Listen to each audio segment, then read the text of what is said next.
Good afternoon. Welcome. Super excited to introduce Nick Nurse, the new head coach of the Philadelphia 76ers. Nick was the coach that we wanted throughout the summer, and we identified him early. Obviously, we've all competed with Nick, so we're glad you're on our side now. And we think, look, he's incredibly innovative, smart, and I think we think he's going to help us achieve our goal, which, as all of you know, and as Daryl, Elton, and everyone on our side knows, is to win an NBA title. Obviously we haven't achieved it. That sits really bad, as bad or worse with us as it does with you. But all we can tell you is that we're going to work tirelessly until we do. And I think Nick is going to be a big part of that success. So with that, I'd like to turn it over to Daryl, and thank you for being here. Really appreciate it. Thank you. So I just have one mission, along with Elton and our staff, and that's how do we get ourselves to a championship. That we're tirelessly towards that goal. We're pretty excited about this first step. Obviously, I have a lot of work to do from here, but having the chance to add Coach Nurse to the 76ers is, personally really cool, just because we've had a long-term relationship. He's been a championship coach at so many levels. I think at least five championships at all different stops that he's done to grind and continue to improve, including one that's really familiar with Sixers fans, obviously, beating us in that one series. So, he's someone who's a lifelong learner, always trying to find that next edge, and we're excited to be a partner with him as we work on the roster and into next season. Thanks, Daryl. This is the first time I've been in front of the media since I left Toronto. So the first thing I'd like to say is that it was 10 great years in Toronto. Masai Ujiri and Larry Tannenbaum, Bobby Webster, everybody, they treated me really well there. It was a fascinating city, fascinating country, lots of good players, etc. So very, very grateful for those 10 years, for sure. And saying that, I am super excited to be here. This is a very good team, first of all. The tradition of the city, as a sporting city, and of this organization is amazing, and I'm honored and humbled and excited to be the new head coach of the 76ers. Thank you. Hey, how you doing, Nick? Over here. What's up, man? The question I have, I know this is a great city, whatever, but you had other opportunities, Milwaukee and Phoenix. What was the one thing that stood out to you with this roster? And I know Joel Embiid, but the one thing that made this the perfect job for you? Well, there's several things you're evaluating. First of all, I know it's a good team because I'm in the trenches trying to battle you guys a lot, and a pretty good rivalry, right? We saw each other a lot in playoffs and stuff as well. Certainly a big factor. And then it's I think what's most important is ownership. Just like the other side, you do your research, and everything I hear is super positive. And I know Daryl and Daryl's track record of getting players and putting together a roster that can compete for the title, I think speaks for itself. And that's what made it a fairly easy decision in the end. Yep. For the next question, just remind me your name and affiliation. Hi, Mike. Hi, Nick. Mike Sealski from the Philadelphia Inquirer. You took some criticism in Toronto for criticizing players, or at least reportedly criticizing players in public before you had spoken to them behind closed doors. How accurate was that, and do you think that's something you need to rectify? Well, first of all, communication and relationships is the key to doing this job really well, right? And always communicate directly with the players on anything. If there's issues, or if there's schemes, or if there's improvement areas, or anything, be very direct and handle that kind of stuff one-on-one, face-to-face, sometimes in team setting. Communication is the key to being a successful head coach, and we'll continue to do that here. Dan Gelston, the Associated Press. How you doing, Nick? How are you? You said you've been in this trenches with this team, but there's been something that hasn't quite been unlocked that's been able to get it past the second round. What do you feel that's been missing that you see when you're on the other side, and what do you feel you can bring to unlock that? How will you unlock that? Yeah, I mean, my first thought on that is this team could be playing tonight, right? I think that along with some others in the Eastern Conference that probably are wishing they were getting ready to throw the ball up tonight, and that combination of staying healthy, the ball bouncing your way, figuring out the long grind that it is to go from the start of the playoffs to winning a title, all those things, are very difficult. Like, you gotta be able to do all that stuff. And as far as the rest of it, I look at it like this way: I don't really vibrate on the frequency of the past. Like, to me, when we get a chance to start and dig into this thing a little bit, it's going to be only focused on what we're trying to do going forward. That doesn't matter. Next season, whatever's happened for the last whatever years, doesn't matter to me. And it's similar to Toronto a little bit, right? That be kind of a clean slate for me. Just looking forward to how we can get it done from start to finish. Hey Nick, Gina Mizell from the Philadelphia Inquirer as well. Good to see you. For both you and Daryl, Daryl, you mentioned that you guys have a history together, obviously. Just can you take us back to when you guys first worked together with the Rockets organization in Rio Grande, maybe what that was like, and then why it made sense to reunite, basically a decade later? Well, for me, I was coaching the Iowa Energy at the time in the old D League, now the G League, as my home state. But I was interested in going to work with Daryl once we started talking. I mean, there was a lot of kind of analytical things, innovative ideas, et cetera, and that kind of really triggered me. I thought it'd be a chance for me to grow as a coach.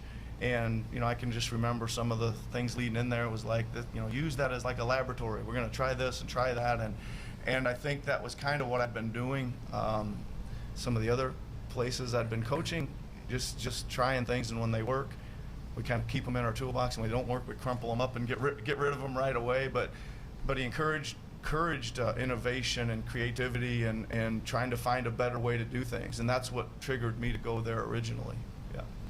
I think just thinking back at that time, we were looking for a lot of what we're looking for now in this search, which is a partner who you can define an objective and say, use their creative basketball mind to see how to achieve that, whether it be certain tactical things on the floor or certain ways to construct a roster that obviously everyone's fighting for the same cap, tax type resources where you have to fit everything in. Great coaches can help you unlock players that maybe can create value that other teams don't see or can't unlock, and that's the key. It's like, how do you get these players who can help in a partnership with the front office and the coach to achieve a greater objective. Paul Hedrick, Liberty Ballers. Nick, just you were able to win a championship your first year in Toronto. You have two teams that are in the finals right now that have a lot of continuity, that have played together, coached, have the same coach. How do you kind of make up that gap, that continuity, trying to win a championship your first year in a new place? Well, I think we will have some continuity on the floor, and I think that's probably the most important thing. As I study, I've studied the Sixers a lot in preparation for playing them, but as I do a deeper dive into studying them, I think it always comes down to this. I'm going to keep all the things that I think are really applicable and that they do really well. We're going to try to cut out some of the things that maybe we can improve on, and it'll kind of develop, from there. And that journey will start day one, and then it takes a bit to get to know each other, both coaches and staff knowing players and players knowing the coaches and staffs, and then we're just kind of constantly polishing and testing and moving, whatever it is, as we prepare to get to the end of April and May, and then June, hopefully, right? So I like that there's going to be some continuity. We know that, right? There's going to be plenty of guys that are under contract coming back, and then it's going to be our job as a staff to try to get them up to speed and build it as we go. Yeah. I think winning a title in the first year as head coach is too hard. It probably can't be done.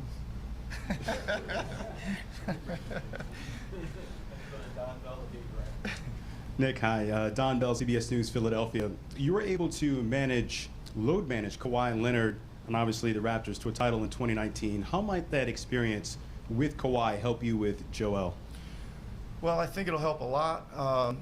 Like you said, the 18-19 season, we went into that with Kawhi, who hadn't played in a long time, so we knew there was going to be a load management is the term. I'm not sure it was the term at the time, but we knew there was basically a plan of how we were going to, we looked at the season in totality, and this is like what we think would be a good plan, kind of break it down month by month, and then kind of like everything else, as you're going, you kind of shift the path or change as more evidence or information becomes available to you, and go from there. But I think it's almost like a subset of a season when you've got a player like that. It is a long-term, season-long vision and plan you have to put together, and then you got to kind of build it up and adjust and change as you go. But I think that going through that with Toronto in 18-19 should be very valuable.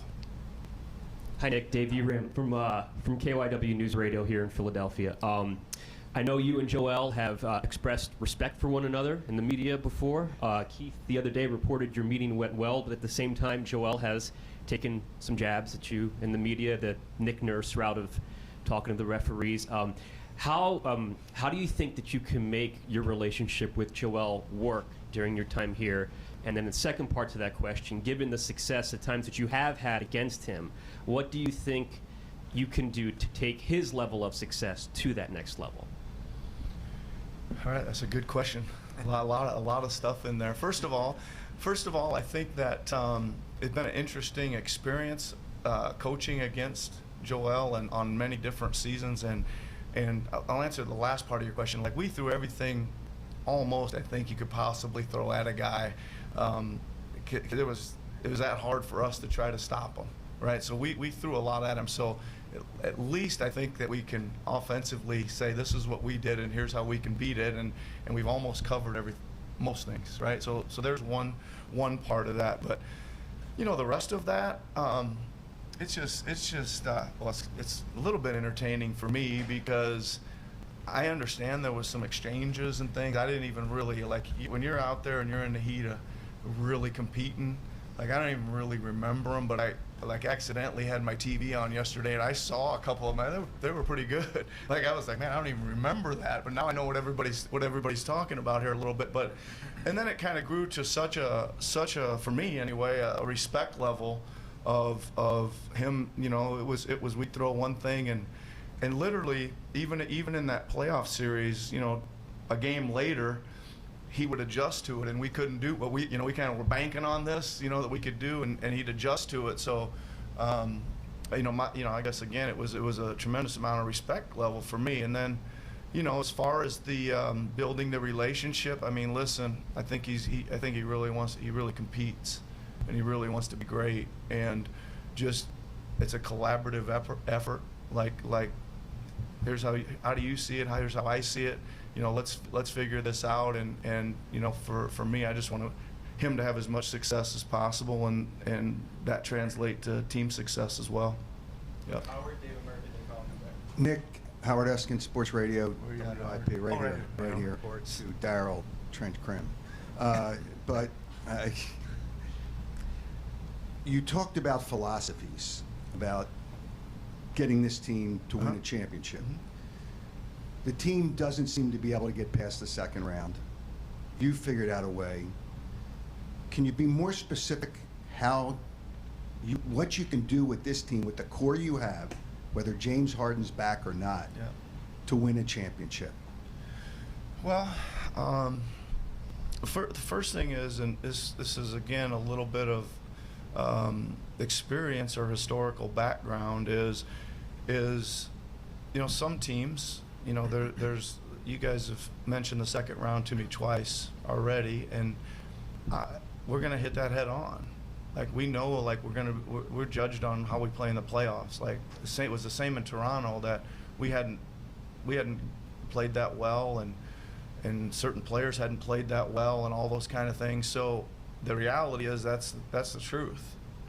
So I would imagine from day one we're gonna talk about that, and that we're gonna try to attack that. We're gonna have to face it, and we're gonna have to rise above it. That's the mentality part, I think, that you're gonna have to take, right? And then there's all kinds of other things, like can we tactically do things? Can we adjust on the fly? Can we improve as the season goes on? And that's a goal of a coach, is as you go, you want to keep getting better, and then you get to the playoffs and you're one team, and that's a 2-month-long journey, and you got to be better at the end of those 2 months. And Do you want James Harden back?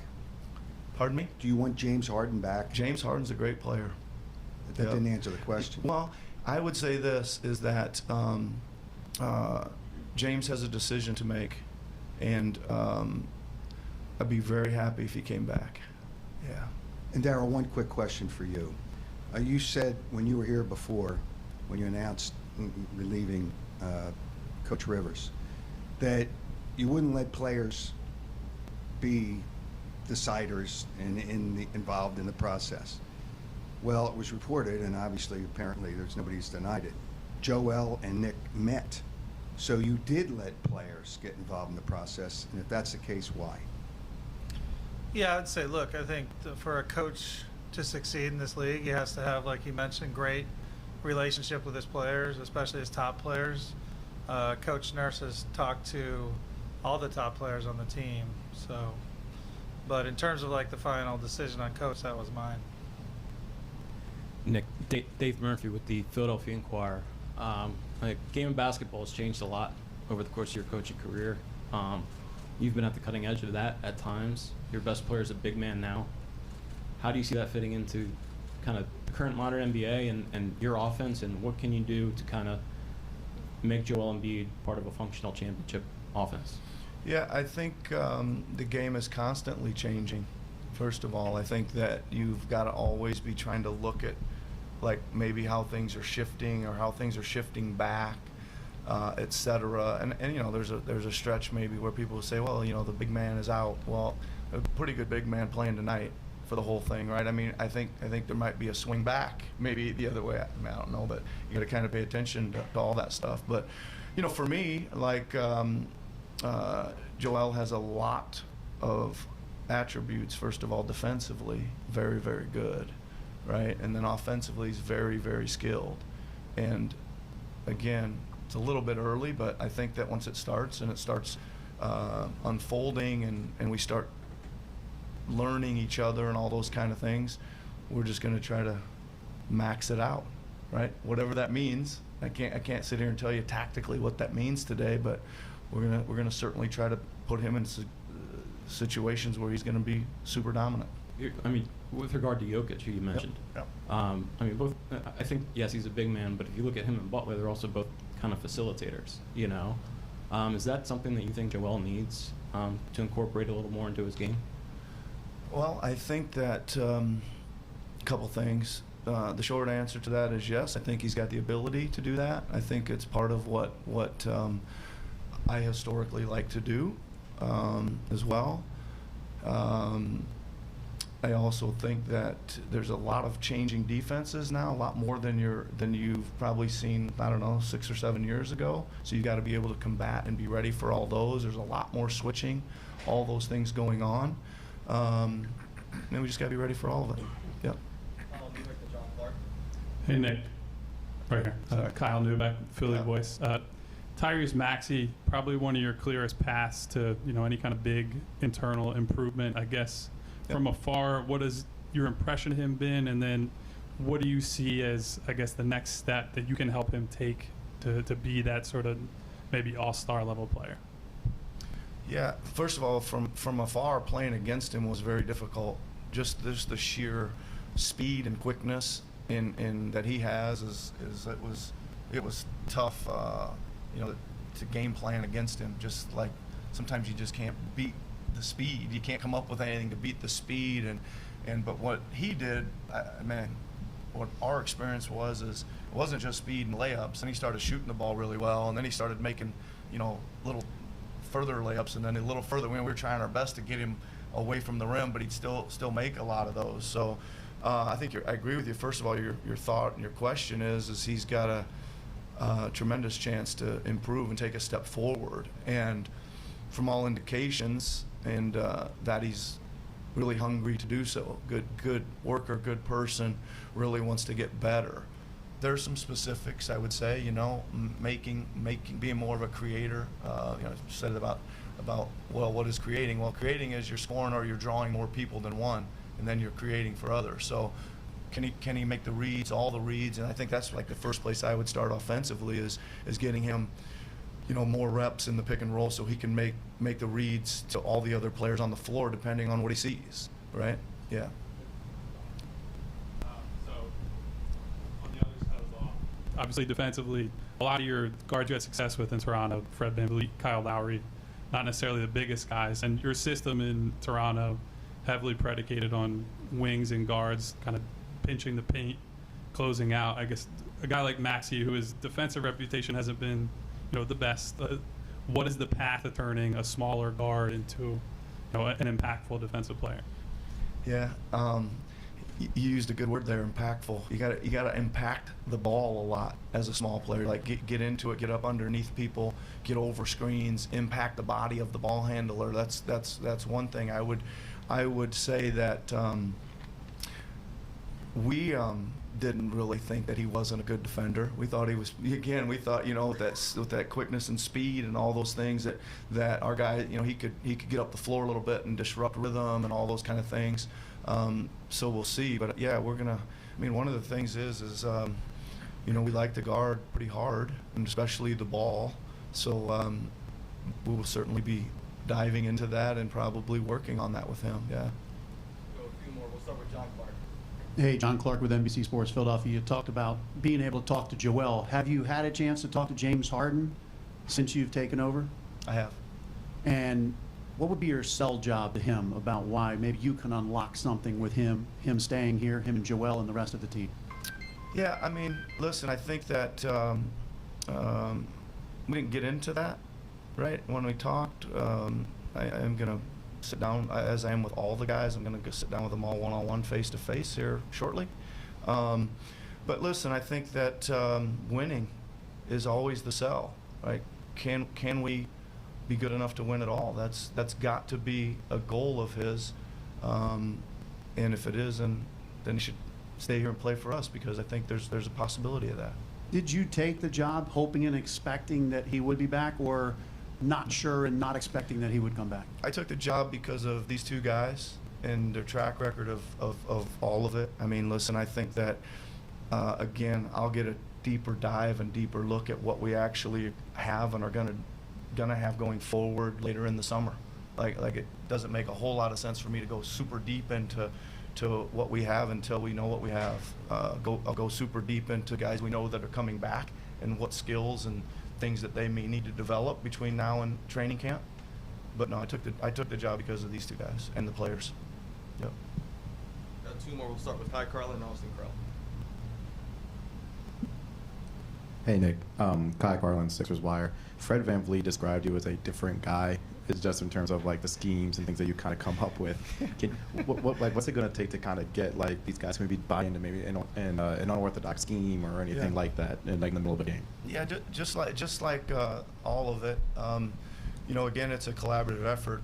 The different, unique, something they've never done or I've never done goes to them and explain to them as to why we think it might work, and then they've got to kind of to buy it, and then they've got to go do it. And if it doesn't work and it's a really bad idea, like I said, we're gonna crumple it up pretty quick and move on to something else. But if it does, we kind of put it over here, and sometimes we call our playoff toolbox, something we've tried that worked on a certain guy that we may need down the road. And it really starts with asking them to be open-minded. Like be open-minded here, and we're gonna probably do some things that you haven't done before. And I know that because sometimes they don't we don't even as a coaching staff know what they are. They present themselves with a certain group of guys against a certain opponent in a certain situation. So it's kind of open-mindedness and a collaborative effort, really. Yep. Hey Nick, Austin Krell, thepaintedlines.com. Obviously, you're pretty new to this situation in Philly, but from what you do know about the personnel that you do have, do you envision it in more of a time to integrate defense or offense in terms of what you want to do? Well, I certainly believe in you got to play both ends, right? That both ends are really important, and I think the style that ends up being the style for the team will be based on how we feel as a staff. Like again, we like to guard. I think it's really important. Our coaching staff is going to try to put great game plans on both sides of the ball together each and every night. We want to score efficiently. I think that is always like can we create more possessions than our opponent? Can we take efficient shots? Can we have low turnovers? Can we get on the offensive glass? All those things that make an efficient offense. And it looks different for every team, and sometimes it looks different for the same team from season to season. So I think that's all kind of TBD. Yeah. Last question, Tim Butts. Daryl, there are a lot of really high-profile, successful coaches on the market. What stood out about Nick in terms of why he was the choice to best lead Philly forward? Yeah, I think spoke about what we were looking for a couple weeks ago. Obviously, championship pedigree at multiple levels is a big factor. His creativity, like I mentioned before, the fact that a partner in how to create results together, I think is a big factor. I think he sort of checks every box: relationships with players, working with star players, tactics, someone that people in the league want to play for. I mean, it's a pretty long list, and we thought he was a pretty special candidate. And I appreciate Josh and David giving us the resources to help make it happen. I think this is just one step towards a championship, but we think it's an important step. And Nick, you've talked a bunch about people have asked different ways about you being a creative coach. Obviously in Toronto you guys had a very different kind of roster, longer, more athletic, didn't have a guy like Joel in the middle necessarily. Are you excited to have an opportunity to work with a guy like that and to kind of do things a little bit different way than you were in Toronto? Well, I think again that's what we did in Toronto. We're just trying to maximize what the roster looked like. I mean, we really had to generate turnovers and get out and score in transition, all those things.